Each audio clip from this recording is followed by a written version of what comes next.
Oke. Jadi ini bab baru ya. Jadi di mata kuliah mekanika teknik ada 3 bab ya. Sebenarnya 4 ya, 4 bab. Tapi kita coba 3 ini tercover semua nggak dalam pertemuan yang direncanakan. Jadi yang pertama tuh tentang mekanika tanah, terus mekanika fluida, terus mekanika statis ya, sama yang dinamis gitu ya. Terakhir dinamis. Tapi nanti kita coba sampai statis. Kalau memang masih ada waktunya, nanti kita coba lanjutkan dengan mekanika dinamika ya, apa? Mekanika dinamika. Jadi hari ini tentang ini ya, mekanika fluida ya, konsep dan dasarnya.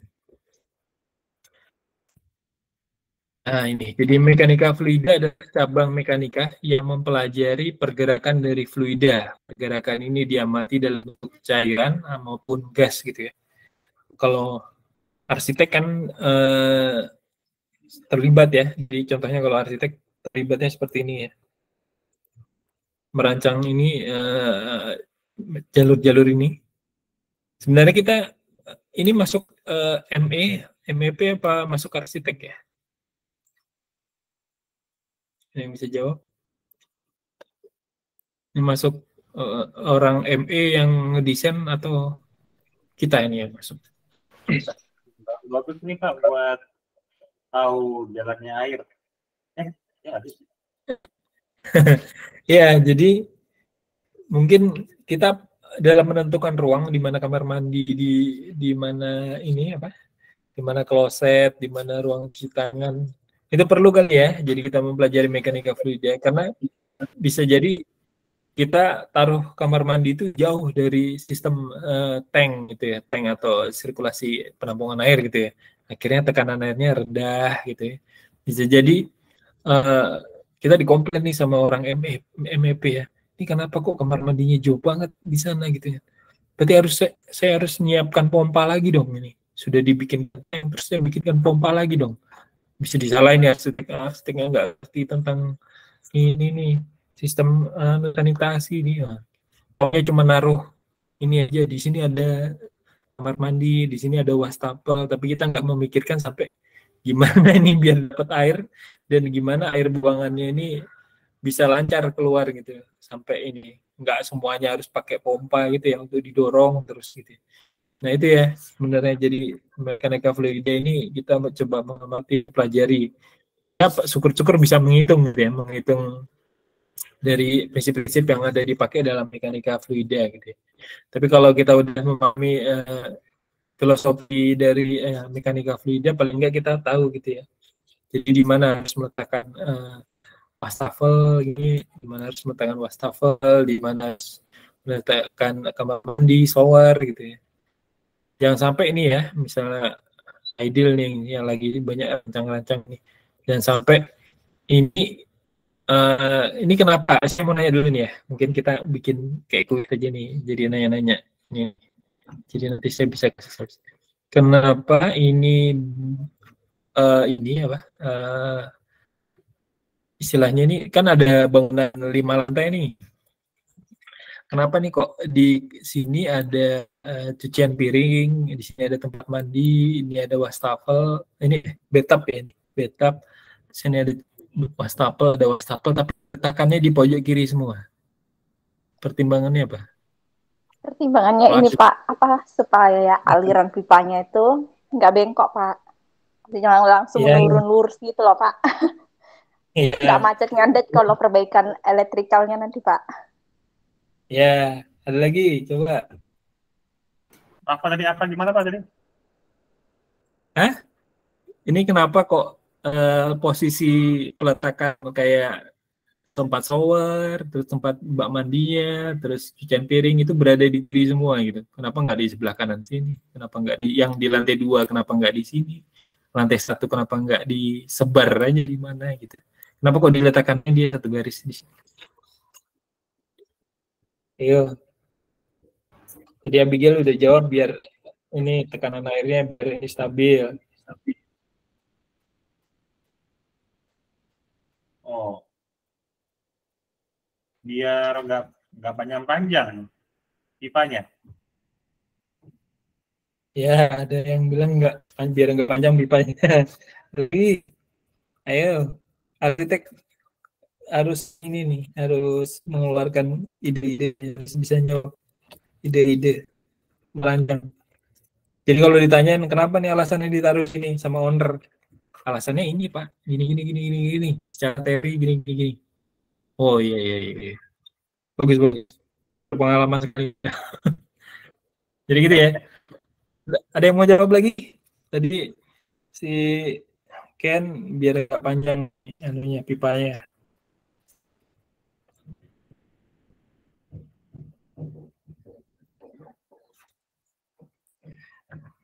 Ada ini ya, jadi ya bener aja, jadi ada pipanya biar nggak panjang, jadi tekanannya biar nggak ini apa berbeda.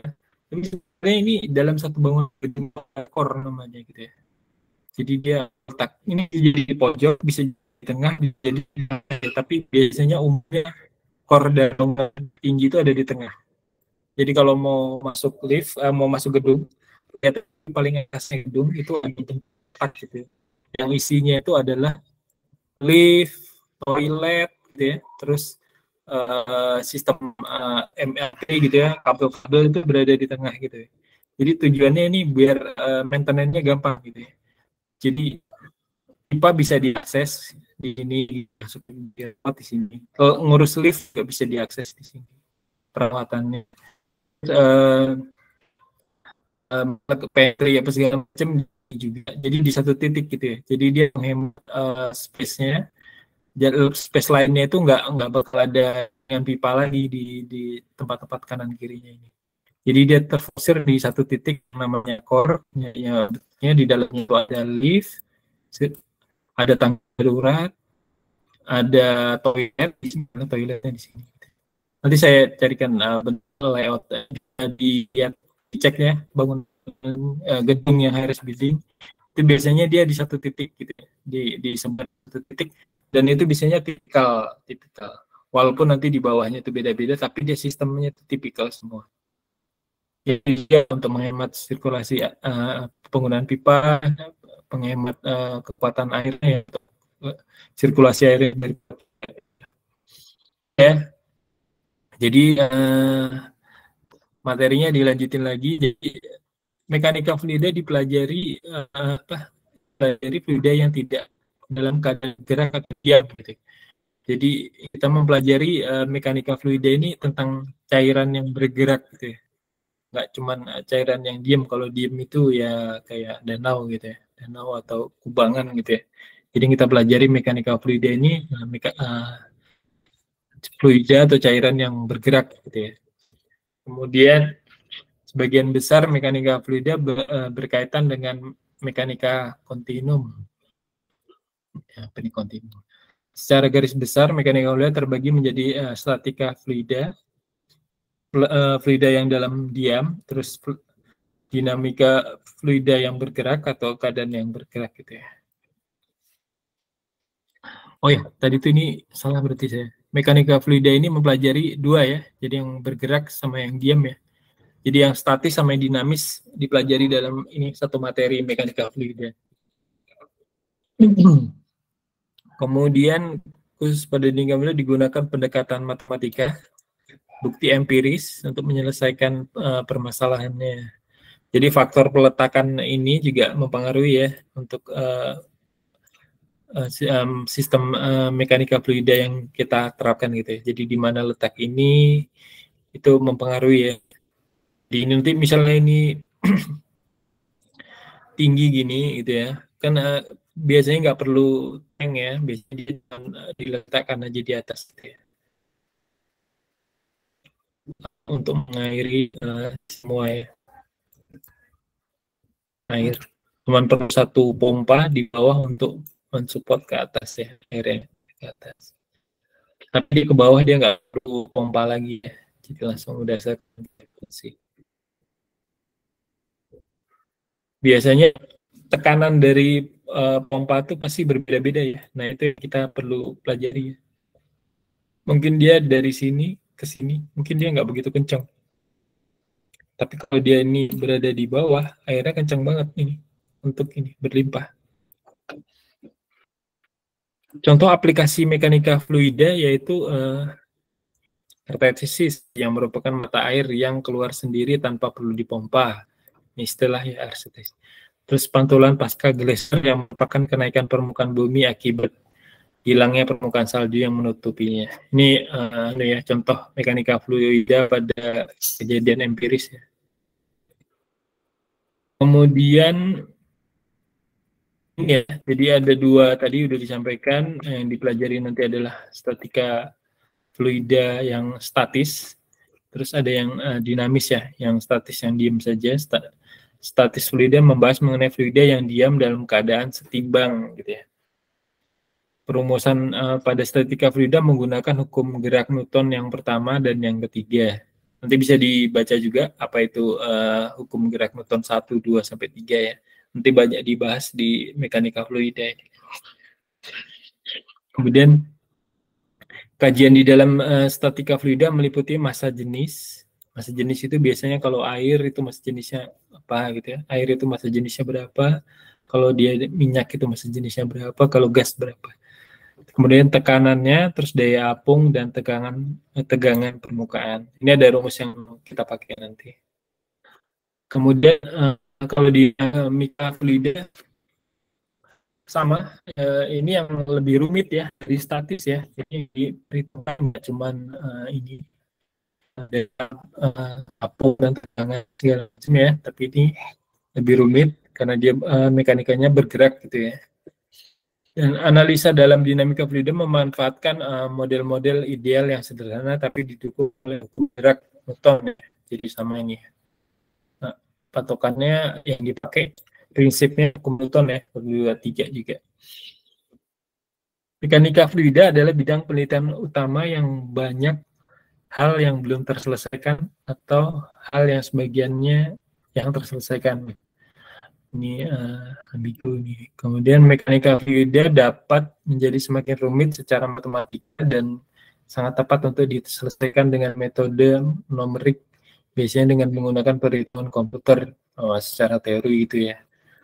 Itu dinamika fluida ada juga yang ini ya komputasi ya, jadi perhitungannya tidak menggunakan komputer gitu. Ada lagi bergabung. Bentar.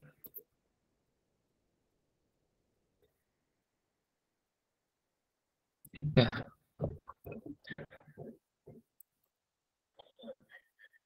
Yang bergabung nanti ini ya, jangan lupa isi absen 2 kali ya, tanggal 14 di e-learning ya. Oke, jadi ini ya, contohnya ini ya, contoh dari dinamika fluida ini ya.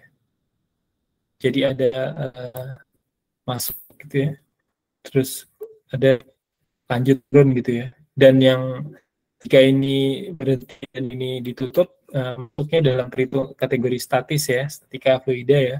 Ketika ini mengalir, ini dibuka, baru yang dipakai dinamika fluida.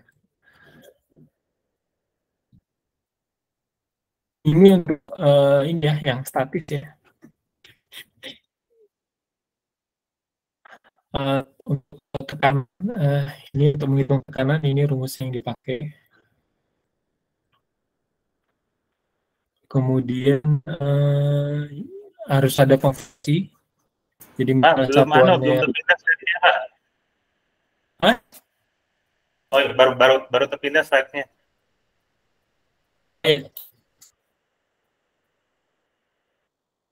Ada delay juga ya. Oke.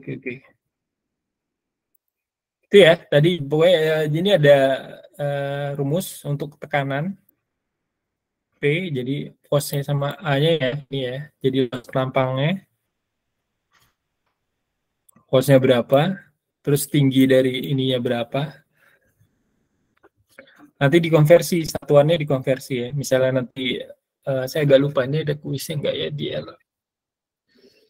Tapi nanti diingat aja, jadi ini ada, biasanya soalnya itu berbentuk konversi ya. Jadi nanti dikonversi, misalnya nanti soalnya 1 PA atau Newton meter persegi, nanti dikonversi, nanti patokannya ini untuk konversinya. Ini sama lah, nanti pokoknya tinggal dibagi saja. Kemudian tekanan ini tadi udah seperti tekanannya kemudian tekanan hidrostatis. Hidrostatis adalah tekanan yang diakibatkan oleh gaya yang ada zat cair luas bidang ke dalam karena setiap jenis memberikan tekanan itu dari kedalamnya. Contohnya ini gravitasi. Terus ada jenis di air atau tawar kan beda. Ini itu juga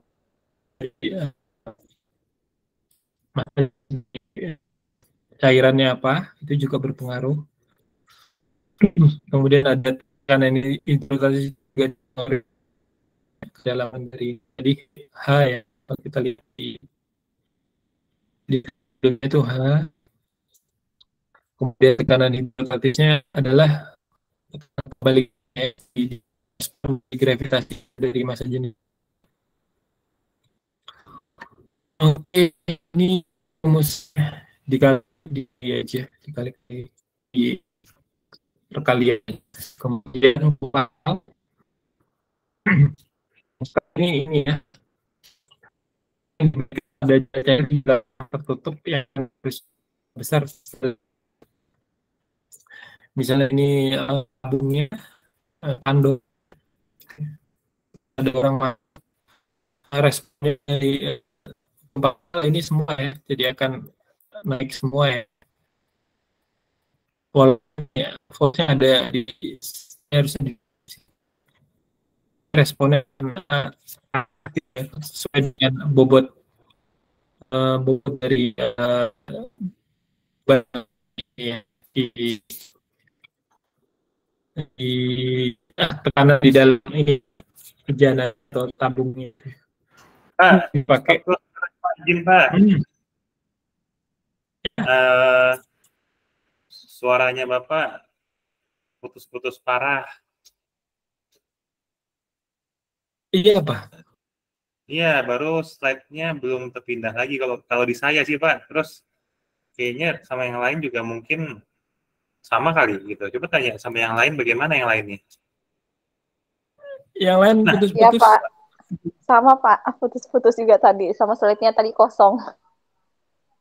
Oh iya. Apakah kita harus berbuka dulu? Ini baru muncul Pak slide-nya. Aduh.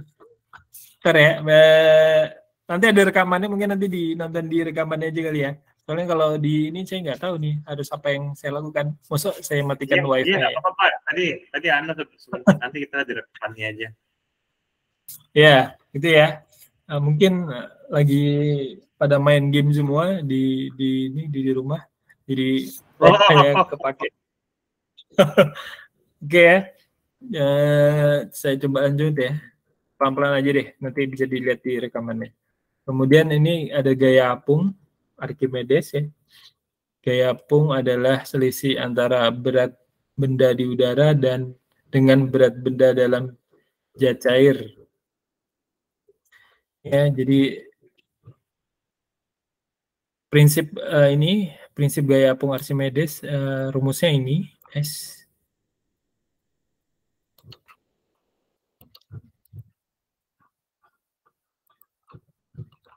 Rumus yang kita pakai ini, gitu ya, ada keterangannya juga.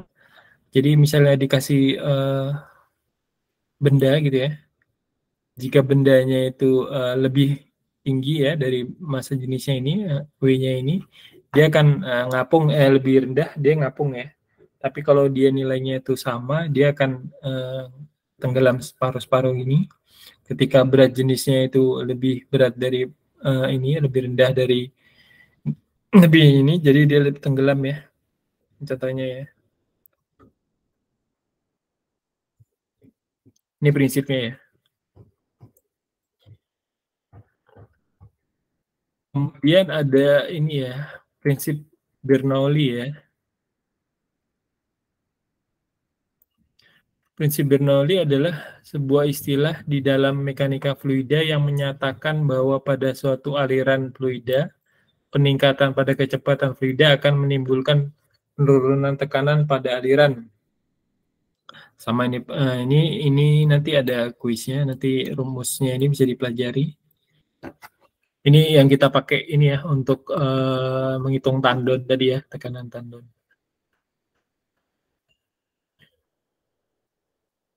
Ini massa jenis ya, jadi nanti bisa diketahui ya kalau massa jenis yang tadi mengapung tadi, misalnya jet padat ini ya, satuannya ini, nilainya massa jenisnya ini. Kalau jet cair misalnya itu materialnya itu misalnya dalam bejana atau tandon tadi itu air, ini massa jenisnya. Kalau gas juga ini ya. Nanti ini bisa dijadiin rujukan untuk menyelesaikan perhitungan. Ini ada contoh kasusnya. Bentar, saya agak lupa nih. Jadi contoh kasus ini permukaan air dalam tangki air. Tingginya ini ya, 30 meter. Di atas keran air di dapur. Jadi ini sirkulasinya gini ya. Ini langsung ke keran air di dapur gitu ya. Berapa perbedaan tekanan air antara permukaan air dalam tangki dan pada keran air. Tekanan airnya berapa tuh selisihnya dengan ketinggian 30 meter. Walaupun ini ada bentuk kontur gini ya, tapi dianggap stabil, tapi dihitung berapa ini selisihnya ya. Oke, jadi ini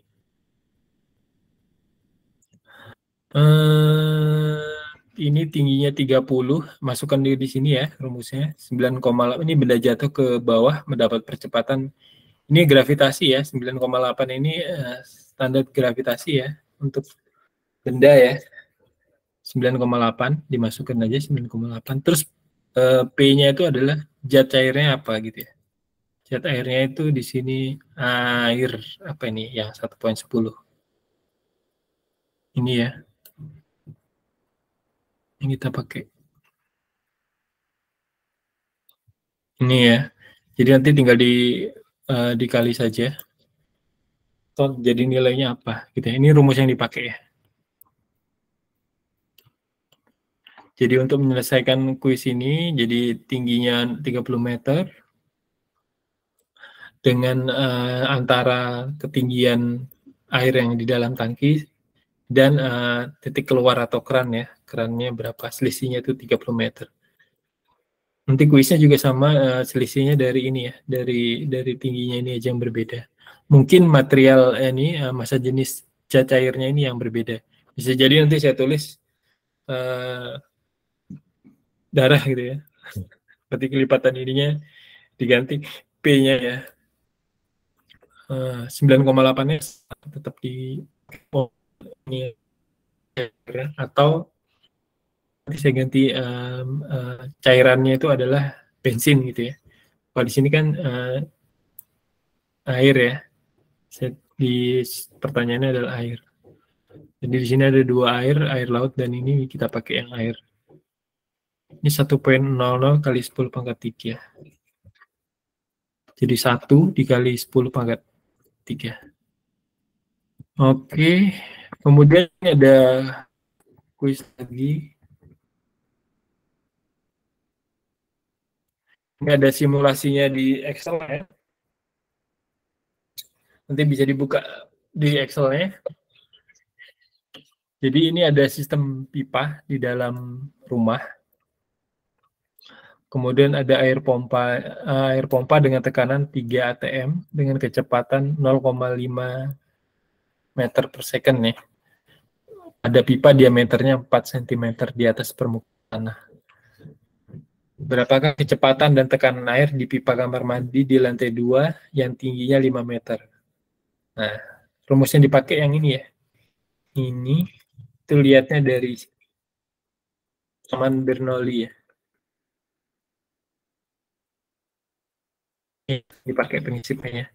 Jadi nanti setiap pertanyaan kasus gitu ya, pertanyaan kasus ini ya ini kayaknya dia pakai Bernoulli atau pakai prinsip hukum Archimedes atau pakai hukum Pascal atau pakai tekanan ini gitu ya. Di itu dengan kayak prinsip apa gitu ya. Jadi nanti bisa dibaca juga nonton ya, kayaknya ada di seperti di apa yang perhitungan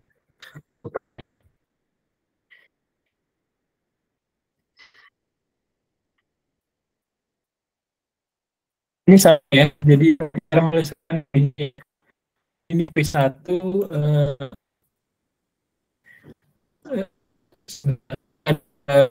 Excel-nya nanti dibuka sorry nah dari mana dimasukin di dalam sini ya. Ini hasilnya ini. Jadi misalnya di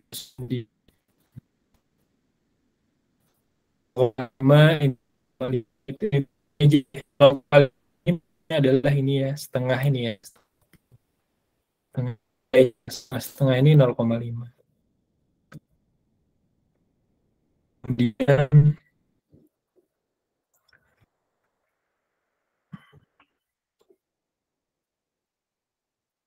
samaan awalnya adalah ini sama maka P1 apa ya, jadi air ya, terus juga air yang sama, jadi ini sama. Nanti bisa lihat dari ini P1 air biasa.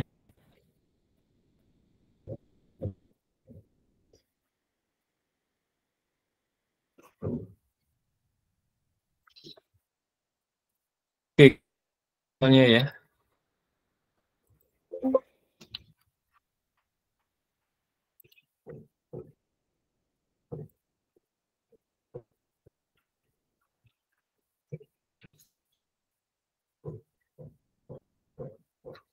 Nggak muncul.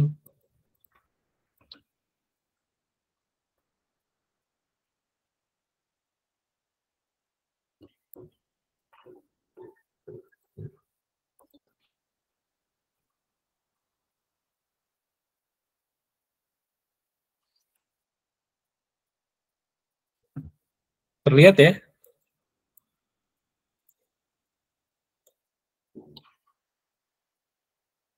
Ya.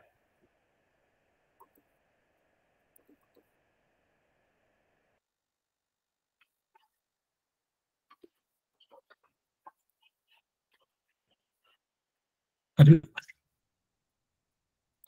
Ini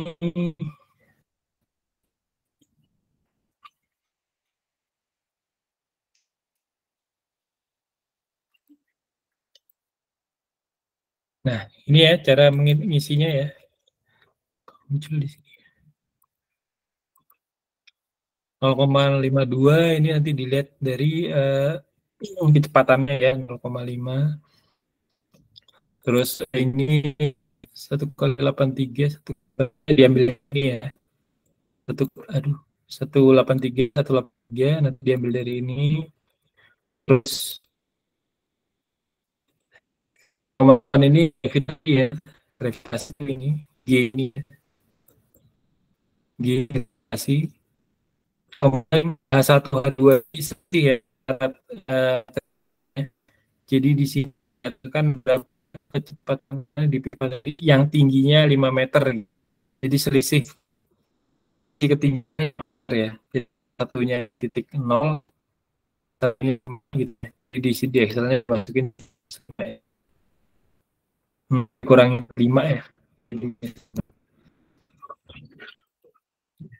Terus ini adalah ini contoh penyederhanaan dari atas ini ya. Jadi tinggal dimasukin aja mengikuti perhitungan dari Jabaran ini. Kalau diameter pipanya 4, ini pipanya sama ya, dari ujung sampai ujung pipanya sama 4 meter. Ini kan di dalam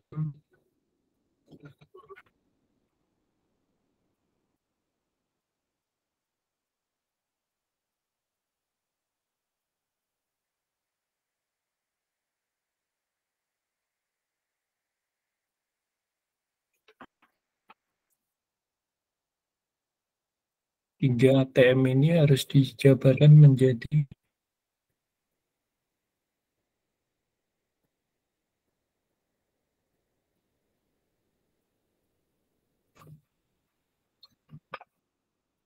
kok lupa ya. Jadi dia, oh ya, karena ini diameter pipanya apa? Itu ini ya. Satu ini pipanya, pipa dari ujung sampai pipa setelahnya itu sama ya. Jadi nggak ada perbedaan. Jadi nggak perlu dihitung. Jadi kecuali kalau nanti pertanyaan ininya di ujung pipa berangkatnya itu diameter 4, terus dimasuk ke dalam rumah itu pipanya menjadi kecil atau setengah 0,5 gitu ya, pipa diameter 0,5 inci atau 1 inci lebih kecil gitu ya, biasanya kan gitu. Jadi ada pipa itu, ada pipa transmisi antar bangunan, ada yang langsung ke keran. Kalau keran kan setengah ya, lebih kecil ya. Itu ya, nanti dicoba aja itu. Rumusnya, cara ngitungnya sama. Saya udah simulasikannya di samping ini. Rumus yang dipakai ini adalah persamaan Bernoulli ya, persamaan Bernoulli ini yang dipakai.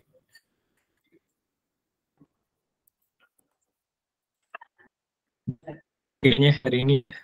Kalau ada yang mau diskusikan, monggo nanti kita kita bahas yang fluid, contoh soal yang lain ya. Jadi penerapan mekanika fluida di kasus yang lain. Misalnya kalau ini kan hanya di tandon, istilahnya yang kalau di bangunan sistemnya ini ya, rumah tinggal dikasih tandon gitu ya, perbedaannya ini. Terus kemudian sistem kalau di gedung dia ada pemipaan ya, dari lantai 1 ke lantai 2 itu tanpa tandon, itu pompa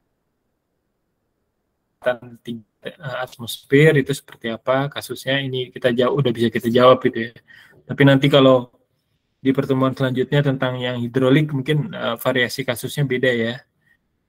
Kalau di dalam perancangan bangunan apalagi gitu ya, yang hidromekanika fluida yang kita pelajari.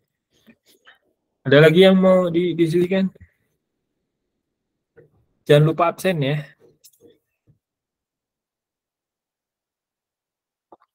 Di e-learning yang baru hadir tadi. Jadi tadi putus-putus semua berarti ya?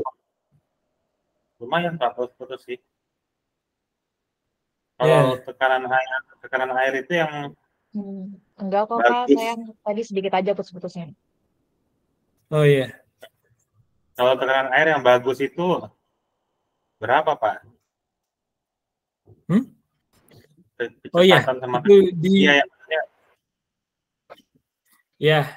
ya itu ada di slide minggu depan ya. Kalau nggak salah ada itu. Jadi kalau kita buka keran, itu dibuka keran penuh, itu harusnya berapa gitu ya. Jadi biar kita nggak nyiprat semua, itu ada tuh, ada di pertemuan minggu depan. Ada tuh di slide-nya. Jadi kalau sebenarnya kalau dalam perancangan bangunan kita perlu pressure berapa di pusatnya, terus untuk ke dalam kamar mandi, wastafel itu harusnya berapa gitu ya, ketika keran dibuka penuh gitu ya. Dan sampai tekanan udah dari tandon berlebih, ternyata ada pompa lagi di bawahnya, jadi tekanan tinggi sekali. Sama aja kayak perturasan kloset itu ya, kalau kita pencet kan keras sekali itu tekanannya untuk kalau kita bilas di toilet ini ya, WC itu ya. Kalau di mall-mall itu kan kencang sekali itu. Nah harusnya kan nggak seperti itu, ada pressure-nya tersendiri. Tapi mitigasinya mereka biasanya di alatnya itu, tekanan. Tapi untuk semua kloset yang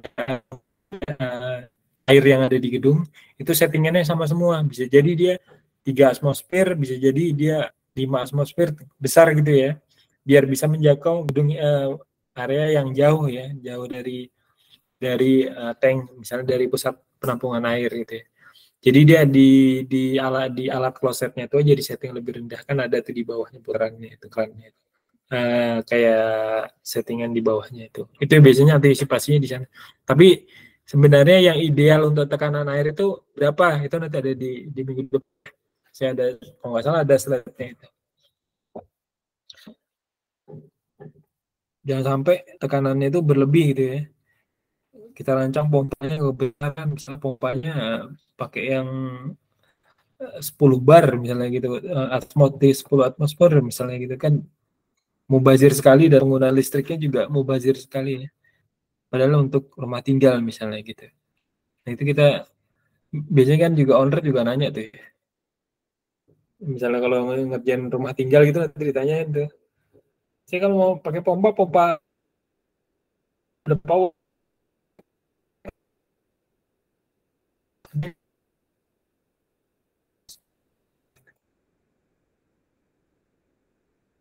saya jawab di minggu depan ya. Minggu depan libur ya? Ya, Pak. Di pertemuan suaranya hilang lanjutannya. lagi Pak, sudah Pak. Iya, iya, iya. Nanti saya jawab di pertemuan selanjutnya ya, yang tekanan yang ideal untuk keran itu ya. Ya. Ada lagi yang mau didiskusikan? Abigail kah? Siapa lagi?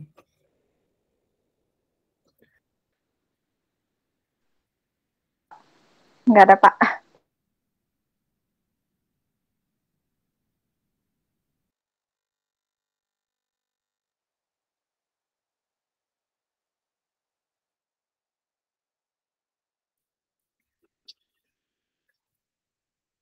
Gak ada ya, berarti nanti kalau yang perhitungan-perhitungan ini nanti dipelajari di Excel-nya aja yang gampang.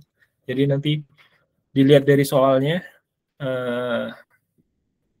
soalnya beda misalnya gitu ya. Jadi soalnya beda, apa yang beda itu, nah itu aja yang dimasukin di dalam Excel-nya, kalian bisa dapat nilainya berapa untuk sama, cuman kita perlu yang spesifik ya, perhitungannya nggak menghitung yang lainnya, jadi pakai untuk perencanaan. Oke, saya matikan slide.